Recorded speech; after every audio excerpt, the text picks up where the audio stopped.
Sou Ademir Serafim Júnior. Sou João Paulo Miranda. E nós somos o projeto Semente Abstrata, trazendo aqui o nosso programa toda sexta, 6 da manhã, 95.7 FM ou via podcast.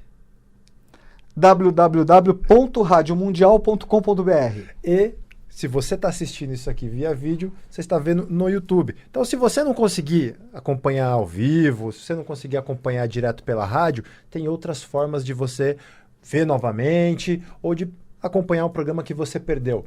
Dá uma pesquisadinha nas nossas páginas, nas redes sociais, que vocês vão encontrar muito conteúdo. Primeiro no Facebook. facebook.com/Semente Abstrata.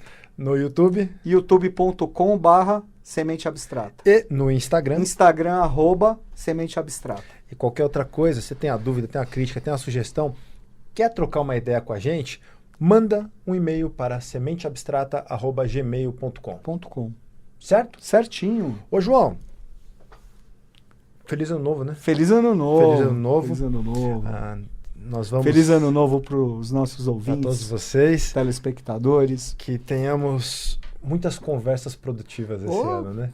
Teremos, estou seguro disso. Inclusive uma delas... Acho que vai ser um ano com muitas surpresas. Certamente. Como já é, de certo modo, uma tradição desde a época do Núcleo 137, anualmente nós fazemos um programa explicando um pouco do arquétipo do planeta regente desse ano. Lembrando que a transição do calendário profano, vamos dizer assim, né, do que seria o calendário civil, e é isso, do dia 31 de dezembro para o dia 1º de janeiro, como transição de um ano para o outro, mas existe também o Ano Novo Astrológico, certo? Que é em torno de 21 de março? 21 de março. 21 de março, que aí representa, de fato, a complementação e a troca da regência. Então, nós estamos nos finalmente do ano regido por Júpiter e em breve começaremos um ano regido por Marte. Temos mais quase 3 meses, né? Então tem o verão quase todo ainda de Júpiter. Para a gente, se possível, ter uma boa expansão, boas viagens, aproveitar, muita fartura. Aproveitar ainda, né? Os bons eflúvios aí de Júpiter, né? Júpiter aí transitando em Sagitário, né? Que é o signo regido por ele. E vamos lá, vamos em frente, né? E daqui a pouco, finalzinho, quando entrar o equinócio de outono aqui no hemisfério sul, vamos entrar no ano de Marte. João, oportunamente, ainda estamos no ano de Júpiter. Vai ser legal, que eu acho que só fazendo que acho que a gente provavelmente vai estar na época mais ou menos de falar do arcano 11, que é o arcano de Marte. De né? Marte. Acho que vai vir a calhar. Beleza. Sempre vem. Oportunamente, já que estamos no ano de Júpiter, nada mais justo do que falarmos hoje sobre o arcano de Júpiter. O arcano de Júpiter. Hoje, pessoal... Papai. O nosso mesmo, Papai. Né? Para quem caiu de paraquedas aqui, nós estamos fazendo uma série perfazendo os 22 arcanos maiores do tarô. Hoje nós vamos fazer a ponte do arcano 3 e desenvolver aqui o arcano 4. Então, pesquisa um pouquinho no YouTube, mesmo no Facebook, que nós temos já alguns outros programas em que desenvolvemos os arcanos 3, 2 e 1, falamos um pouco da própria noção do que é o tarô e também um pouco de sua história. Isso aí. Certo? Opa. João, vamos com tudo. 4 minutos já de programa, então a gente começa no esqueci de arcano. Colocar aqui, mas tudo bem. 4 minutos, né? Começamos então a falar sobre o arcano Faltam 4. 21. O Imperador. 22, vai. Dá uma chorinha. O arcano 4. O Imperador. O Imperador. Para começar, um arcano regido por Júpiter. Então o próprio arquétipo jupiteriano já nos traz muitas coisas. Fazendo uma ponte com o que nós conversamos na semana passada, já é legal entender um pouco a relação, vamos dizer assim, num aspecto mais causal entre os arcanos 1 e 2, e uma relação mais próxima, mais lei/efeito dos arcanos 3 e 4. É bem interessante entendermos o fator de complementariedade entre os arcanos 3 e 4, sendo que um representa todo o arquétipo feminino, como conversamos na semana passada no arcano 3, na Imperatriz, e todo o arquétipo nessa mesma função que eu já vou falar aqui um pouquinho do meu ponto de vista, o aspecto masculino manifestado nesse arcano 4. É masculino mesmo, né? Esse é. Nas figuras dos chamados rei e rainha Melquisedeque. O que eu acho bem interessante para a gente começar a conversar sobre isso, João? Nós falamos no arcano 1, que é uma carta regida, é uma carta mãe, a carta do pai. Toda a infinita sucessão de possibilidades, né? É a causa do espírito, enquanto o arcano 2 depois é a causa da matéria, ao mesmo tempo em que reflete a própria mecânica da polaridade. Sabe o que eu acho bem interessante, João? Aquela figura que normalmente nós designamos como Deus, o Eterno, mas numa visão mais religiosa, eu entendo que casa muito mais com o arcano 4 do que com o arcano 1.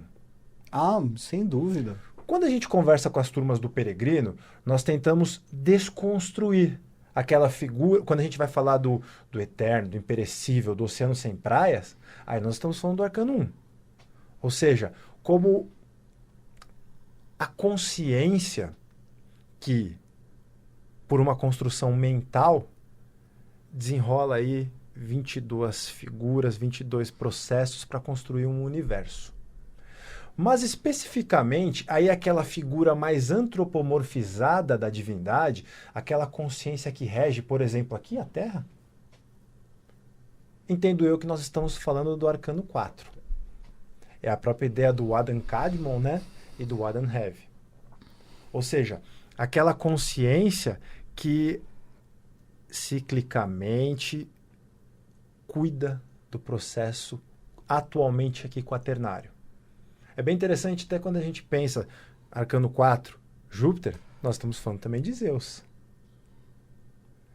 Ou seja, a figura que comanda o processo aqui dentro. Até uma outra forma que na semana passada eu comentei sobre aquela série, o Vikings, em que numa discussão entre dois personagens, uma cristã descrevia o arcano 3 enquanto se referia à Virgem Maria. No mesmo episódio, houve a troca de um rei para o outro, um rei da Inglaterra, que o pai morreu, o filho assumiu. E quando esse rei foi entronado, ele recebia um globo com uma cruz em cima e um cetro. E são exatamente os mesmos símbolos nas mãos que nós vemos nas mãos do imperador, né? E essa figura dos reis existentes na Idade Média, até pouco tempo, poucos séculos atrás, representava muito isso. A figura que quase tinha sido entronada por Deus. Né? Eram quase reis divinos. Sim, eram mesmo, né? Culminou até depois com a Revolução Francesa, tudo que teve uma grande mudança de paradigma nesse sentido. Vão mudando mesmo. Mas eram as figuras que representavam os homens que eram a manifestação de Deus para tocar esse projeto aqui. Então, você percebe, eu gosto muito de refletir, de abstrair um pouco sobre essas duas figuras divinas. A mais sublime e a mais próxima, mais terrena, como a responsável hierarquicamente pelo projeto acontecido aqui. Eu inferiria até que é a manifestação do Gadu. Mas é mesmo. É a manifestação de Gadu. Né? E como você também nos trouxe na semana passada, é a própria figura divina descrita no Apocalipse, em torno da qual estavam as 12 tribos perdidas.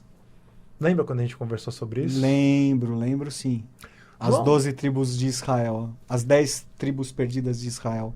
Como você enxerga, João, esse arquétipo aqui para nós? Cara, será que nós vamos conseguir falar em 20 minutos? Vamos dar o nosso melhor. Correr aqui. Vamos dar o nosso melhor. Esse arcano é um dos meus favoritos. Eu sempre falo isso de todos, né? Mas, bom, fazendo uma conexão com o arcano 1 e com o arcano 3 diretamente, né? O arcano 1, o mago, e o arcano 3, a imperatriz.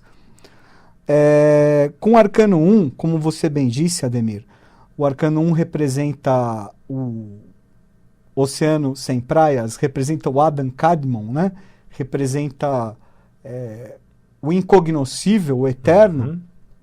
O arcano 4, por sua vez, representa o reflexo desse princípio manifestado na Terra e governando o quaternário. Por isso que ocultamente esse arcano é conhecido também como o reflexo de Deus. Olha só. Um tarô de JHS, né? Que ainda não é aberto, mas é o reflexo de Deus. Muito bem lembrado. É o reflexo de Deus, né? Quer dizer, Faz todo sentido, é o que está em cima é como o que está embaixo, né? Sentido. A lei hermética da correspondência.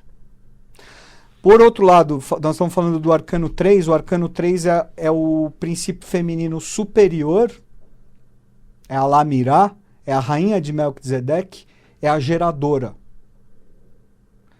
Enquanto o arcano 3, a imperatriz, é a geradora, o arcano 4, o imperador, vai trazer o que? A estabilização, é o 4, é o quaternário. Uhum. Né? A própria pedra cúbica. A pedra cúbica está sob a qual ele está sentado. Né? Que é a pedra cúbica, a pedra filosofal, a pedra dos maçons e tal, né? Que o cubo ele é dividido o quê? Em 6. É um dado, né? São dado. 6 lados, né? E se ele for aberto, ele é uma cruz de 7 braços, né? Então isso significa também o quê?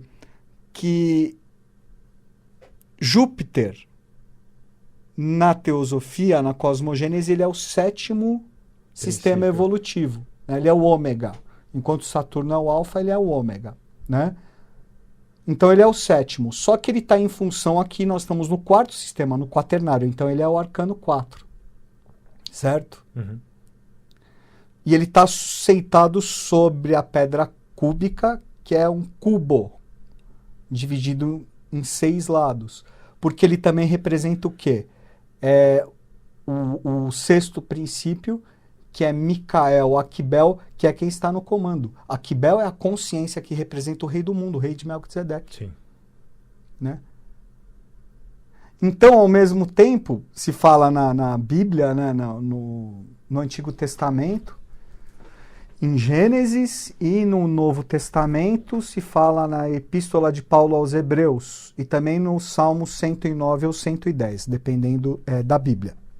Se faz referência a Melquisedeque, rei e sacerdote de Salém, aquele que não tem genealogia, que não tem princípio nem fim, que é o alfa e o ômega ao mesmo tempo.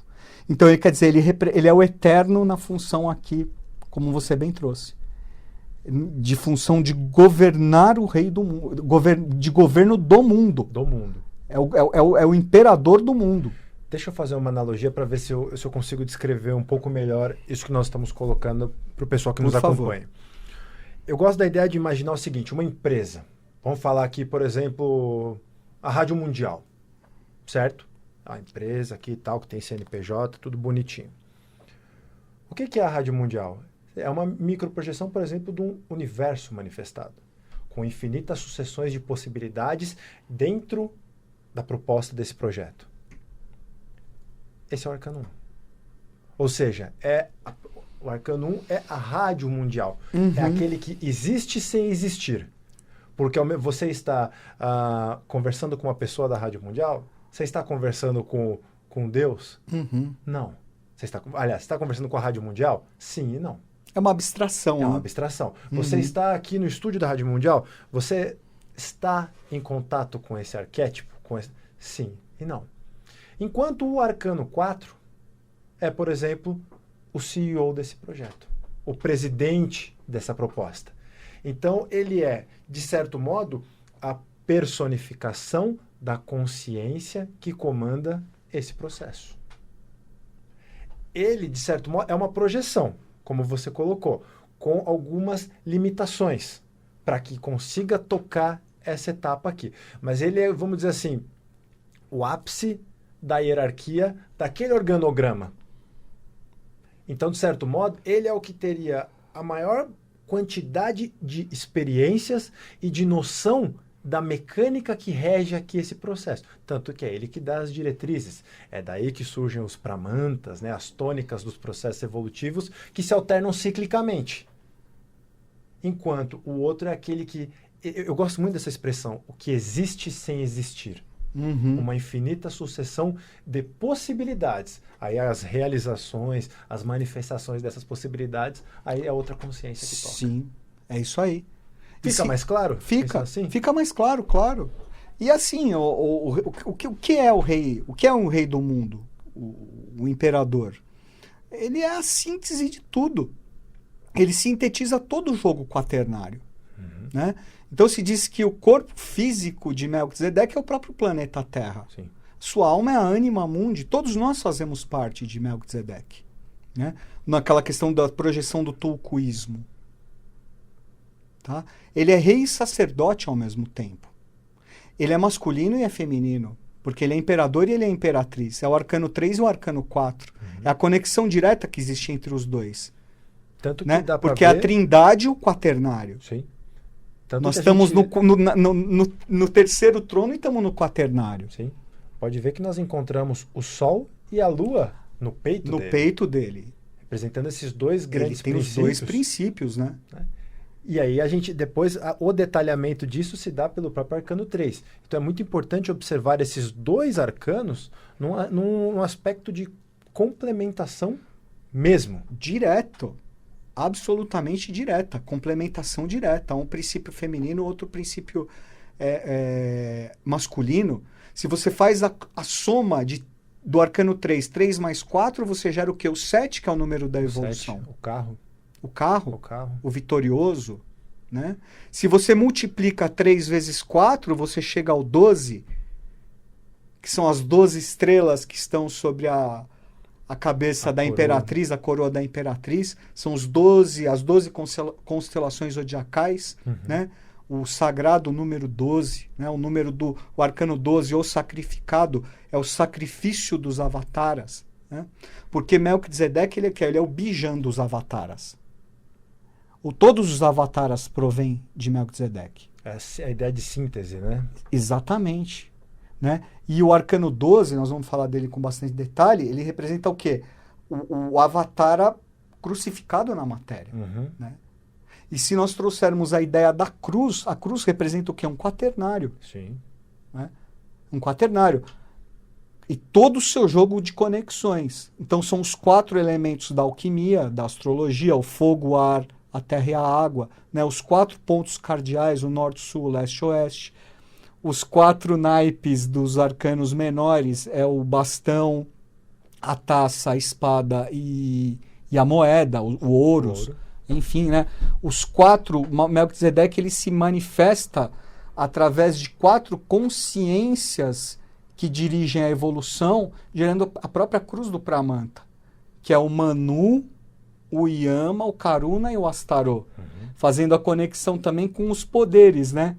Manu, o poder legislativo, Yama, o poder executivo, Karuna, o poder judiciário e Astarô, o poder moderador, que já existiu no Brasil, né? O poder moderador.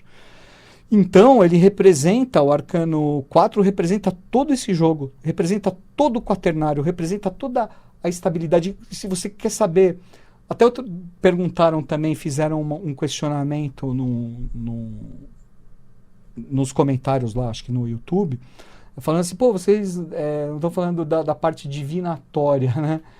Pô, nós estamos trazendo os arquétipos, estamos discutindo essas questões e procurem refletir sobre isso, que você aí no seu processo de consciência, enfim, de divinação, como você quiser utilizar, você vai tirar as suas conclusões. Por exemplo, o arcano 4, se você quer saber de toda a sua parte material, tá tudo aqui. Tá aí. Toda a parte material do mundo, porque ele rege essa parte.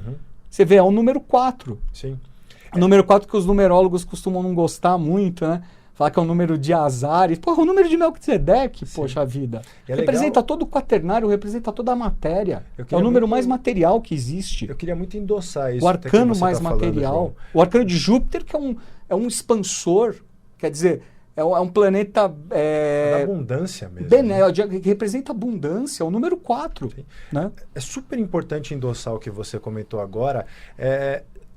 Nós optamos conscientemente por abordar mais o lado arquetipal dos arcanos para que eles são, vamos dizer assim, a mecânica, o lado causal, para que depois cada um chegue num lado divinatório da coisa. E esse trabalho divinatório vai depender muito da conexão que cada um estabelecer com esses símbolos. Exatamente. Então, para nós, e até para vocês, depois, quando quiserem meditar, abstrair junto com o tarô, busquem, primeiramente, tentar, como é que fala? Destrinchar esse arquétipo. Mergulha.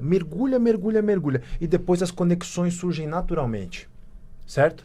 Perfeitamente. E aquilo, às vezes você pode estar fazendo, até para fazer uma pequena conexão aqui, Ademir, fazer um pequeno comentário que você trouxe, que eu acho muito importante para os ouvintes, para os telespectadores, enfim, na questão divinatória do tarô, e que nós sempre procuramos privilegiar o aspecto de consciência em primeiro lugar, né, como chaves de consciência, que é o mais importante, mas você pode estar fazendo um jogo, consciente e sair uma lâmina que num primeiro momento ela pode significar algo ruim, pode sair o arcano 13 a morte, o arcano 16 a torre.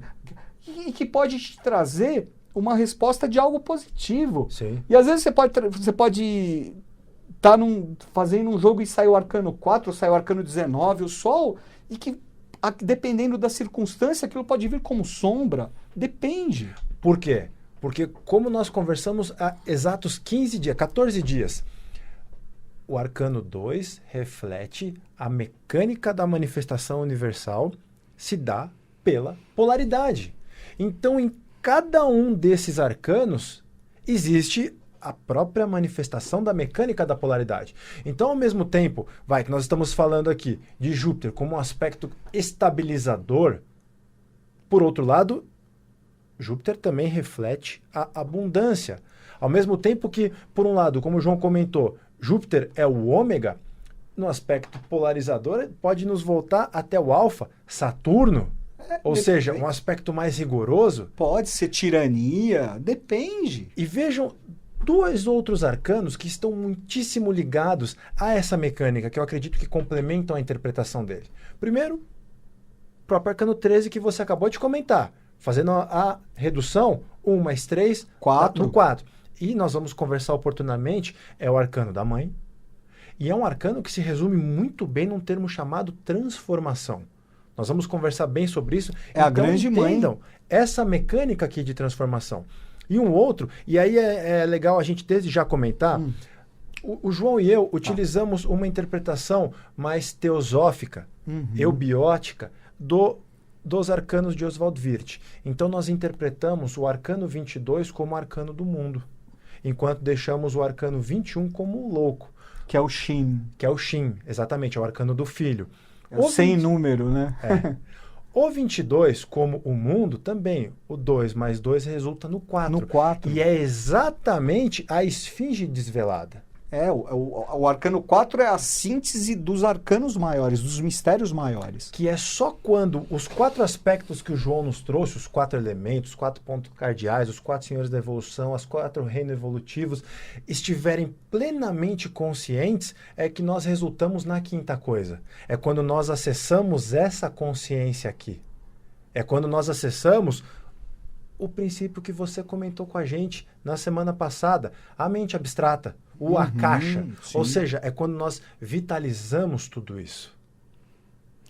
Exatamente. E você vê que todo esse trabalho é feito, né, através da sublimação dos nossos corpos mais densos do quaternário, que representam a nossa alma, que representam a nossa esfinge.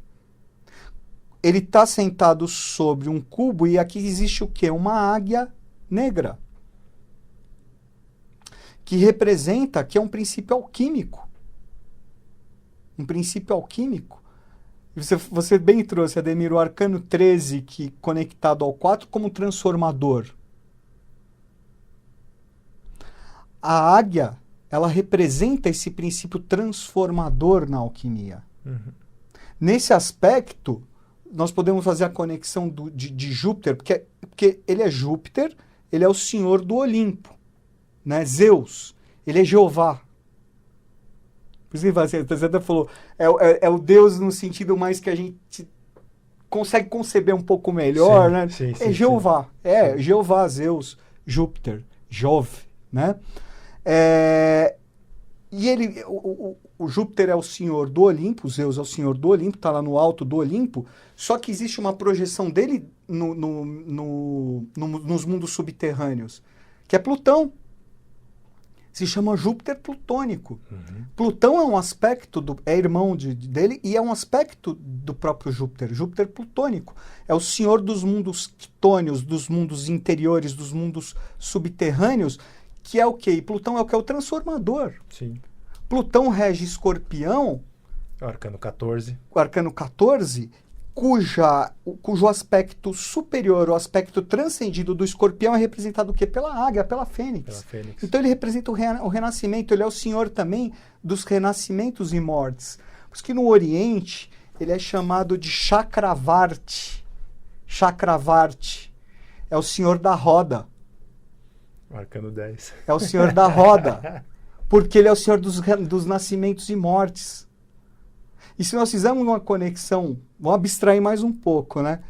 Você pode associar o arcano 4 a toda a questão relacionada ao quaternário. Então, é um arcano relacionado ao tetragramaton, ao mistério do tetragramaton? Sim, né? As 4 letras, né? O Yod, Re, Val, Re, Val, Het, enfim, né? A tetractis pitagórica. Tetra, representando o 4.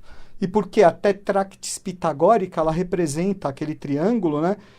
Que é o número 4 desdobrado. Uhum. Então é 1 mais 2 mais 3 mais 4, cuja soma dá o quê? 10. Qual arcano? Roda da Fortuna. Qual é a letra hebraica que rege a roda da fortuna? É o Yod. Uhum. É o Yod, que é o princípio, é a primeira letra do tetragramaton sagrado. E Yod, em hebraico, significa dedo, o dedo que aponta. E qual o dedo que aponta? É o dedo de Júpiter. O indicador que é o O dedo indicador é o dedo de Júpiter. É fantástico. Eu tô morrendo aqui que eu preciso encerrar o programa e eu tô viajando aqui, João. Nossa, é mesmo, eu tinha esquecido que estava atrasado aqui. Semana que vem a Desculpa. gente continua. Meus Tá bom. queridos, começamos muito bem com a expansão jupiteriana Nossa, nesse primeiro programa de 2019, mas na semana que vem estamos de volta. Um grande abraço para todos vocês e até a próxima. Feliz ano novo, pessoal. Valeu.